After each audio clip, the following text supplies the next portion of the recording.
figure it out. So go ahead and take a minute, and I'd like you just to complete this column of our table. I'm going to do it also. Let's hopefully we all get the same result. So take a moment, complete this. I'll do it. So we'll meet up here in a moment to check.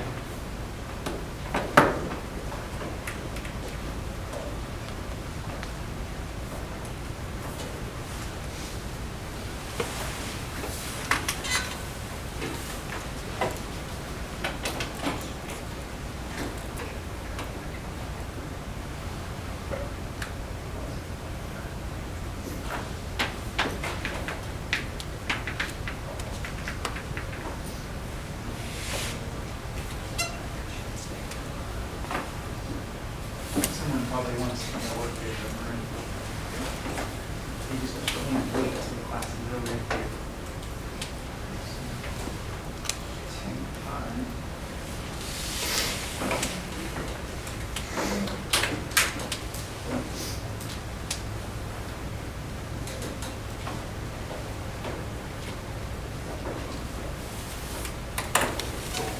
Okay, so then finish that. See if you just get the same result.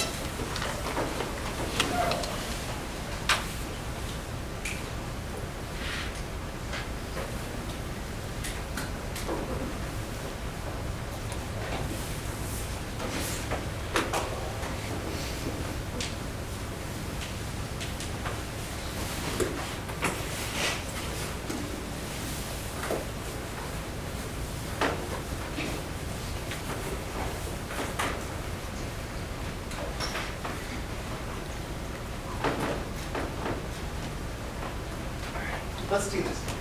Let's graph that. Did anyone get something different? Or did I do this correctly? Okay, because you better stop me now before, otherwise this whole thing comes unraveled immediately. Let's do this. So,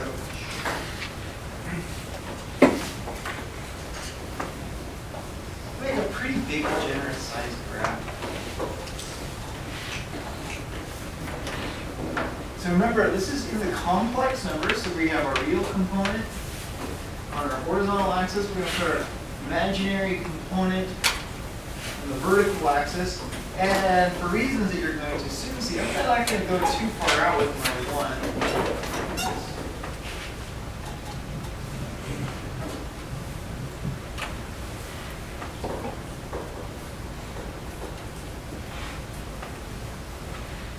So here's 1, here's I, minus I, and minus 1. Okay, I'm going to use a different color.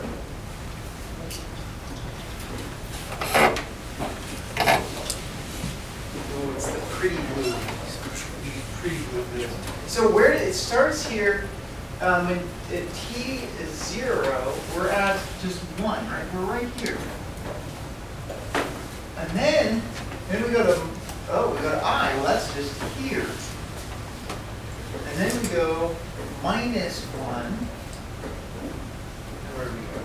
Minus I. And then, then we're right back to where we started. So in other words, what do we have? We have a perfect circle that's being traced out. It's kind of hard to make a perfect circle, but do your best.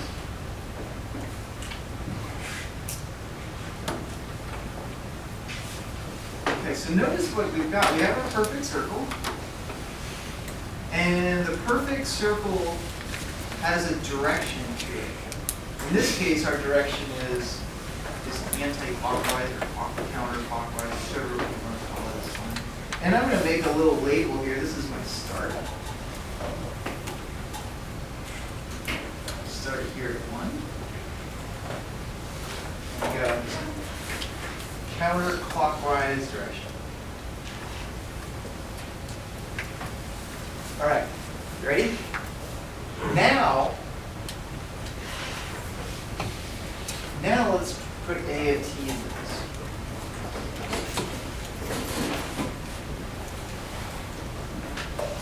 So this is the function, well, color. So now let's put the function b in there. Or I'm sorry, a. We already did b. A of t. Okay, so this isn't so hard because when t is 0, our function e to the at, that's just 1. And I'll write this first one out so you remember where I'm getting e is 0. And now, notice that our next one is going to be e raised to the a times pi over 2. So my question to you is that a complex number? No, it's not. So if this is just a real number. Yeah, you usually don't look at one like that, but it is. This is a real number.